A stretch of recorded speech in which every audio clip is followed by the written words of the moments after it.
Hello everyone, আমি Apu Japan থেকে। আশা করছি আপনারা ভালো আছেন। আমরাও বেশ ভালোই আছি। গতকাল রাতে রুমে বানিয়েছিলাম এরকম পিঠে, ছোট ছোট কিউট পিঠেগুলো। প্রথমে ভেবেছিলাম জাপানে হয়তো এই চালের গুঁড়ি পাওয়া যাবে না, কিন্তু একটা চাইনিজ সুপার মার্কেট থেকে প্রায় 1 থেকে 1.5 কেজির মতো এক প্যাকেট চালের গুঁড়ি পেয়েছি, তো ওটাই নিয়ে এসেছি। আসার পরে এরকম পিঠে বানানোর প্রস্তুতি নিয়েছি, কারণ বাইরে হালকা হালকা ঠান্ডা পড়ে গেছে।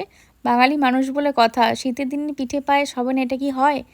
তো এই ব্যাটারটা বানিয়েছি। তারপরে এই একটা মেশিনের মতো ছিল, এটা দিয়ে জাপানিজরা নাবে বানায়, তো ওটার উপরেই ট্রাই করছি এটা দিয়ে। তো দেখলাম বেশ ভালোই হয়েছে।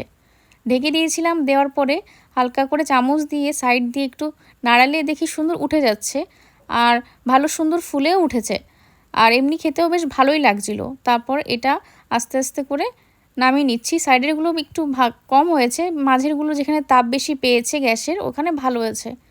তারপরে এই পাশে আলাদা করে কিছুটা পরিমাণ দুধ গরম করতে দিয়েছি, হালকা একটু তেজপাতা, এলাইচি, একটু চিনি দিয়েছি, আর সাথে একটু গুড় ছিল, ওটা দেওয়ার পরে দেখি দুধের কালারটা সুন্দর হয়েছে।